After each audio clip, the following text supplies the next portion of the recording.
빌라도의 질문이라는 제목으로 같이 말씀을 나누겠습니다.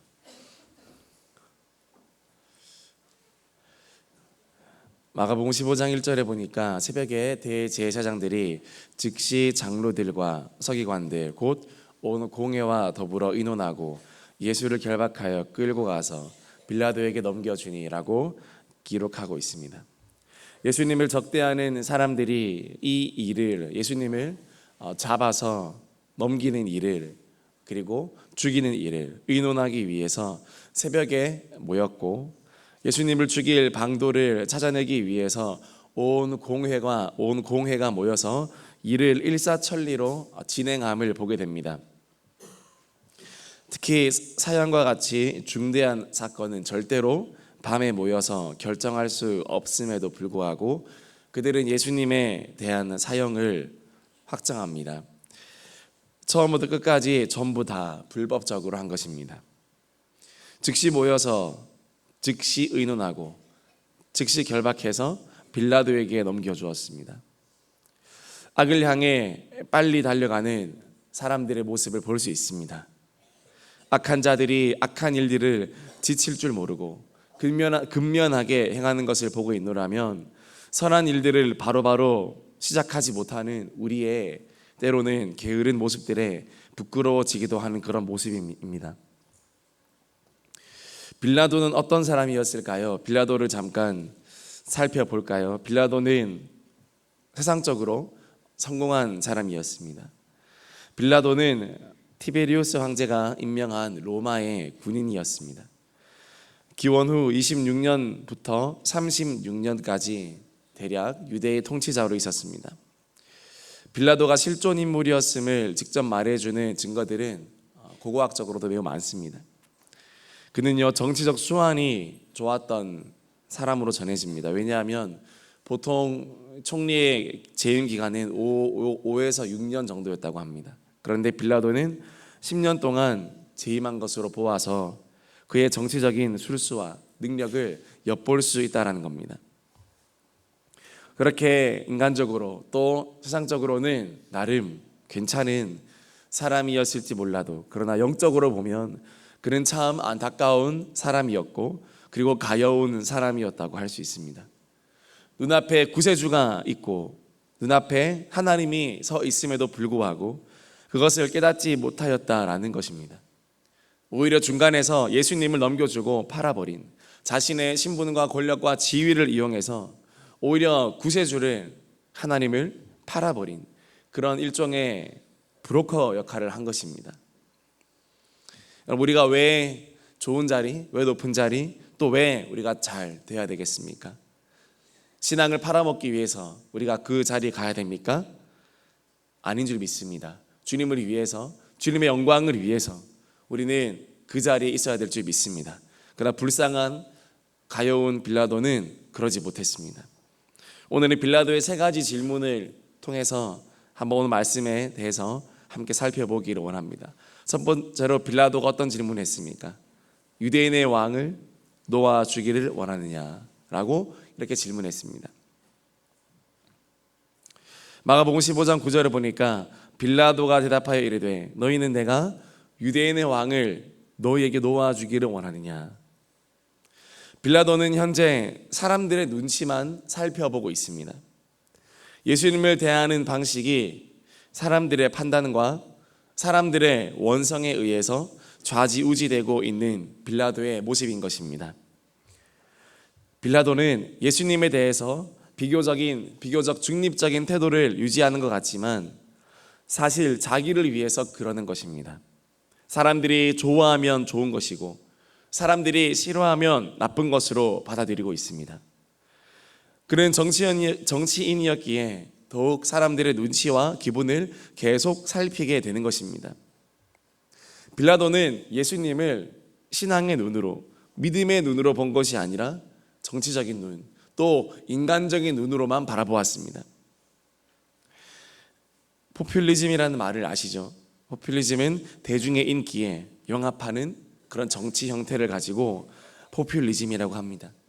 많은 정치인들이 이런 정책을 시행하는 것을 보게 됩니다. 순간 사람들을 만족시켜주는, 순간 사람들을 기쁘게 해주는, 들뜨게 해주는 그런 메시지와 그런 정치와 그런 일들을 하는 것을 보게 됩니다. 지금 예수님을 재판하는 과정에서 빌라도는 이거를 하고 있는 겁니다. 사람들이 좋아하면 저기로, 사람들이 싫어하면 여기로, 이렇게 가고 있는 겁니다. 정치에만 포퓰리즘이 있을까요? 우리 예수님을 따르는 자들도요, 영적 포퓰리즘에 빠질 수 있습니다. 특별히 앞선 리더들이 영적 포퓰리즘에 빠진다면 어떻게 되겠습니까? 사람들이 좋아하는 사역들과 인기 있는 사역들과 내 이미지를 위해서 목회하고 내 이미지를 위해서 사역하고 사람들이 듣기 좋은 말만 하려고 하고 그저 성도들을 편하게만 기분 좋게만 하려고 한다면 어떻게 되겠습니까? 그것은 빌라도가 걸었던 길일지는 몰라도 예수님이 걸으셨던 길은 아니라는 사실입니다. 예수님은 어떻게 하면 하나님을 기쁘시게 할까? 그것을 생각했습니다. 바울도 그렇게 이야기했습니다. 우리 갈라디아서 1장 10절 말씀 우리 같이 읽겠습니다. 시작. 이제 내가 사람들에게 좋게 하랴 하나님께 좋게 하랴 사람들에게 기쁨을 구하랴 내가 지금까지 사람들의 기쁨을 구하였다면 그리스도의 종이 아니니라. 아멘. 하나님의 기쁨을 구하는 우리 대형의 모든 성도님이 되시기를 주님의 이름으로 축복합니다. 내가 원하는 한 가지 주님의 기쁨이 되는 것, 그런 찬양도 있지 않습니까? 그러나 빌라도는 어떻게 하면 내가 사람을 기쁘게 할까? 여러분, 하나님 눈치를 더욱 보고 하나님 마음을 더욱 기쁘시게 하기로 결단하는 대형의 모든 성도님 되기를 원합니다. 코람데오로 살기를 축복합니다. 코람데오가 능력인 줄 믿습니다. 대형교회가 우리 교회가 축복받을 수 있었던 이유 중 하나도 사람들의 눈치를 보며 사역하기보다 하나님이 기뻐하시면 밀고 나아갔고 그리고 했습니다. 하나님이 기도하라 하시면 기도하고 하나님이 가라 하시면 가고 하나님이 원하는 일이라면 하고 그럴 때 손들어주는 역사가 하나님께서 손들어주시는 역사가 나타나는 것입니다. 여러분, 하나님을 기쁘시게 하면 결국 나중에 누구도 기쁘게 되겠습니까? 사람들도 기쁘게 될 줄 믿으시기를 바랍니다. 하나님을 기쁘게 한 사람은 결국 사람을 기쁘게 합니다. 하나님을 기쁘게 하는 교회입니까? 그러면 결국 사람도 기쁘게 하는 교회가 됩니다. 그러나 처음부터 사람을 기쁘게 하는 사람 그리고 사람만을 기쁘게 하는 교회, 결국 나중에는 하나님도 사람도 다 우리가 기쁘게 하지 못하고 우리는 그 가운데서 능력을 잃어버리고 힘을 잃어버리게 됩니다. 오직 하나님만 바라보면서 주님의 마음을 붙들면서 요셉을 보십시오. 요셉은 하나님 마음만 기쁘게 하려고 살았습니다. 많은 사람들이 오해하고 그를 버리고 그를 팔았습니다. 그러나 결국에 수많은 사람들이 요셉 앞에 무릎을 꿇었습니다. 무엇입니까? 하나님을 기쁘시게 하면 결국 모든 사람을 기쁘게 할 수 있다는 겁니다. 사람에게 속지 않고 하나님만 바라보며 나아가는 우리 모든 성도님 되기를 주님의 이름으로 축복합니다. 두 번째 빌라도의 질문은 어떤 질문입니까? 유대인의 왕이라 하는 일을 내가 어떻게 하랴라고 이야기합니다. 15장 2절에 유대인의 왕이라 하는 일을 내가 어떻게 하랴. 유대인의 왕이라 하느니 하나님의 아들이라 하더라. 이 땅의 구원자라 하더라. 빌라도의 신앙은 무슨 신앙입니까? 다 하더라 신앙입니다. 결국 자기 믿음이 못 되었습니다. 남의 믿음을 이야기하는 것입니다. 남의 하나님, 남의 구원자, 남의 왕은 되었지만 자기 하나님, 자신의 왕, 자신의 구세주는 되지 못한 것입니다. 여러분, 하더라 신앙이 되지 않기를 주님의 이름으로 축복합니다. 기도해야 한다더라, 말씀 읽어야 한다더라, 제자가 되어야 한다더라, 그러더라. 여러분, 그게 아니라 내가 기도한다, 내가 말씀을 본다, 내가 제자로 산다. 여러분, 그렇게 고백이 바뀌어야 될 줄 믿습니다. 예수님이 고난주간에 십자가에서 죽으시고 부활하셨다고 하더라. 여러분, 그런 하더라 신앙이 아니라 예수님이 나를 위해서 십자가에 죽으시고 부활하신 줄 믿습니다. 그렇게 고백해야 될 줄 믿습니다. 빌라도는 그렇게 고백하지 못했습니다. 비록 세상적으로 반짝 성공했지만 그를 영적으로 보면 애처로운 상태에 있었다는 것입니다. 나를 위해 죽어주시고 또 부활해 주신 예수님을 생각할 때 우리의 신앙 고백이 더욱 분명하여지기를 주님의 이름으로 축복합니다. 애매하게 예수 믿지 않기를 주님의 이름으로 축복합니다. 세상에 한 발, 교회에 한 발, 조금 사람들이 영적으로 강건하면 그런가? 기도해야 되나? 그렇지 않으면 다시 영적으로 느슨해지고, 여러분 그렇게 왔다 갔다 하는 우리의 신앙이 아니라 내 모든 것을 내놓을 만큼의 확신을 가지고 믿음을 가지고 예수님을 믿고 따를 수 있기를 주님의 이름으로 축복합니다.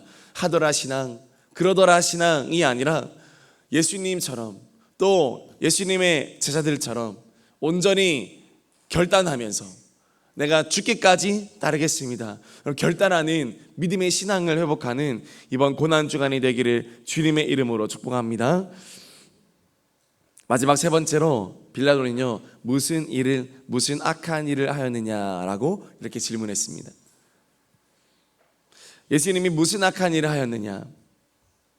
바꿔 말하면 빌라도는 생각하기를 예수님이 특별히 악한 일을 하지 않았다고 생각하고 있습니다. 재판관이라면 재판관답게 판명했으면 될 일이었지만 이것 또한 빌라도가 판단하지 않고 민중들의 눈치를 살펴보고 있습니다. 민중들의 분위기를 계속 살피는 것입니다. 악한 일을 정말 했어? 정말 했어? 자기가 판단하면 자기가 판단자인데 자꾸 맡기는 것입니다. 그런 애매모호한 빌라도의 모습에 더욱 화가 났는지 군중들은 분기가 충천했습니다. 그러나 반대로요, 유독 조용히 계시는 분이 있었습니다. 바로 예수님이셨습니다. 예수님은 더욱 조용하셨고 그분은 잠잠하셨습니다. 무엇을 뜻하겠습니까? 하나님을 잠잠히 바라고 하나님을 기다리는 것이 하나님의 뜻을 이루는 가장 확실한 방법일 수 있다는 것입니다. 너무 과한 해석일지는 몰라도 여러분, 내 삶에 이렇게 억울함, 그 원통함, 예수님이 당한 누명과 오명이 내 삶에 씌워졌을 때야말로 모든 사람이 나를 비난하고 또 원망할 때야말로 어쩌면 하나님의 뜻이 가장 잘 이루어지고 있는 상황인지도 모르겠습니다. 지금 예수님이 딱 그런 상황이지 않습니까? 가장 많이 억울하셨고 가장 많이 원통하셨고 가장 많이 누명과 오명이 씌워졌지만 지금 예수님이 딱 그러한 상황이지만 그래서 채찍을 맞으셨고 마지막으로는 십자가에 못 박혀 죽으셨지만 그러나 예수님은 변명하지 않으시고 잠잠히 그 모든 것들을 받아들이십니다. 왜요? 그렇게 해야 하나님의 뜻이 이루어질 수 있기 때문입니다. 내가 말없이 십자가를 지면 하나님의 뜻이 이루어진다라는 사실입니다. 이 고난주간 우리도 예수님을 본받아 인내하기를 주님의 이름으로 축복합니다. 인간적인 말을 많이 하지 않기를 소망합니다. 우리는 두 주간 말을 많이 하기보다 기도를 많이 하기를 소원했습니다. 예수님은 자신의 고난이 가까워질수록 말을 많이 하기보다 기도를 더 많이 했습니다. 밤새워 기도하셨습니다. 신문 받을 때도 논쟁하지 않으셨습니다.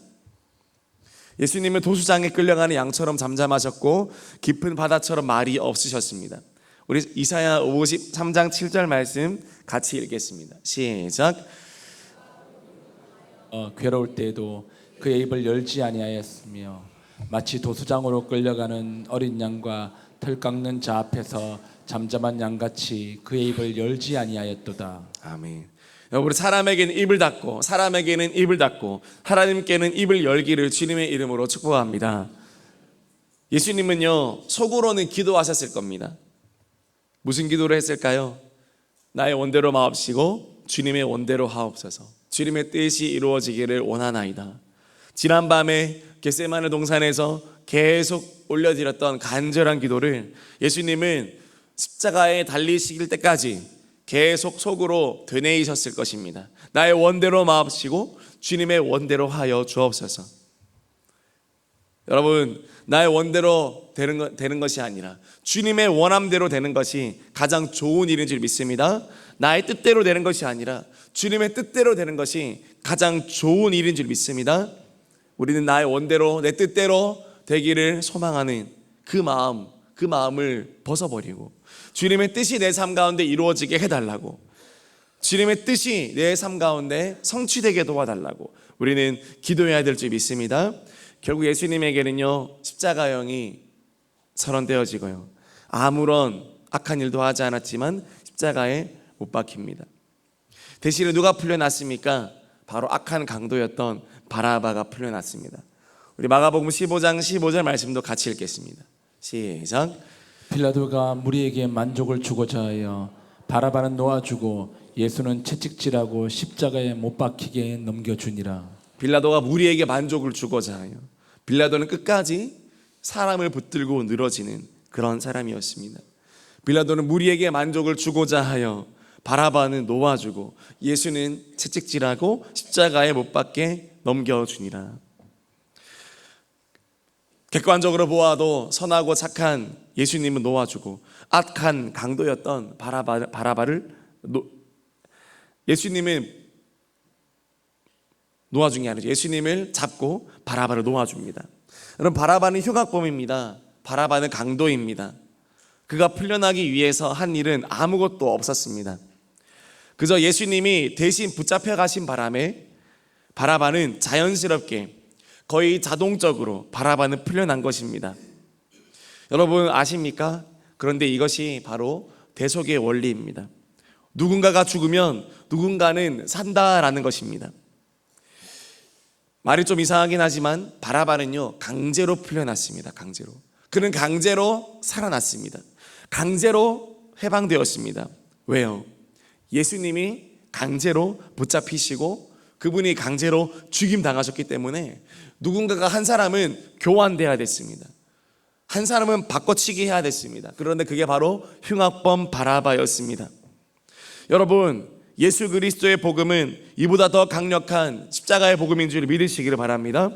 우리를 강제로 지옥에서 천국으로, 강제로 사망에서 생명으로, 강제로 죄인에서 의인으로, 강제로 옮겨놓다시피 한 것, 여러분, 그것이 바로 예수님의 십자가 사건인 줄 믿으시기 바랍니다.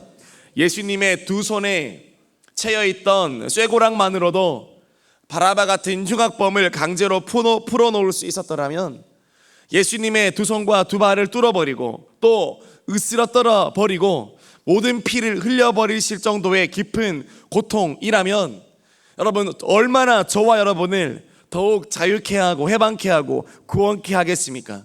여러분, 그 믿음과 그 은혜를 믿고 그 사랑을 신뢰하기를 주님의 이름으로 축복합니다. 우리가 아직 죄인 되었을 때 나를 사랑해 버리셨고, 내가 아직 죄인 되었을 때 나를 위해 죽어버리셨고, 내가 아직 죄인 되었을 때 나를 구원해 버리신 하나님의 사랑을 우리는 그저 경외하고 경배해야 될 줄 믿습니다. 누군가가 대신 죽으면 나는 반드시 산다라는 것입니다. 전승에 의하면 바라바가 못 박혀야 했을 그 십자가에 바로 예수님이 올라가서 못 박혔다라는 것입니다. 내가 못 박혔어야 할 그 십자가에 예수님께서 대신 못 박혀 주셨다라는 사실입니다. 여러분, 그 십자가 앞에 서서 예수님을 바라볼 수 있는 눈이 열려지기를 주님의 이름으로 축복합니다. 용서받았음에도 불구하고 내가 여전히 영적인 흉악범으로 살면 되겠습니까? 여전히 흉악범으로 내가 소란을 일으키고 정말 세상을 쫓아가는 그런 인생으로 살면 되겠습니까? 평생 하나님께 은혜 갚는 인생으로 살게 되어지기를 주님의 이름으로 축복합니다. 오늘 성금요일입니다. 이 새벽에 주님이 당하신 고난과 주님이 덮으셨던, 당하셔야 했던 수모와 그 치욕과 오명과 누명을 기억하기를 원합니다. 누구를 위한 것이었습니까? 누구를 위해서 그렇게 잠잠했습니까? 바로 저와 여러분들을 위해서 그 모진 고난과 그 모진 고통을 참으신 줄 믿습니다. 이 새벽에 그 나를 위해 고난당하신 주님 앞으로 나아가서, 주님, 나를 위해서 고통당하여 주심 감사합니다. 내게 생명 주시려고 주님의 생명을 버려주신 것 주님 감사합니다. 내가 달려야 할 그 십자가에 주님께서 대신 올라가 주셔서 감사합니다. 주님의 그 뚫린 손과 발이 나를 구원하여 주실 줄 믿습니다. 오늘 이 새벽에도 주님의 사랑과 은혜를 기억하면서 오늘 하루 온종일 나를 향하신 주님의 사랑과 그 고난을 생각하면서 오늘 이 하루 주님의 고난에 동참하고 주님의 사랑을 내 가슴 깊이 느낄 수 있는 그런 하루가 될 수 있기를 주님의 이름으로 축복합니다. 오늘 기도 가운데도 주님의 은혜와 사랑을 깊이 묵상하며 주님의 그 사랑 안에 내 모든 상처와 아픔과 내 모든 고통들도 녹아지고 치유되고 회복되어지는 그런 새벽이 되기를 주님의 이름으로 축복합니다. 우리 같이 기도하겠습니다.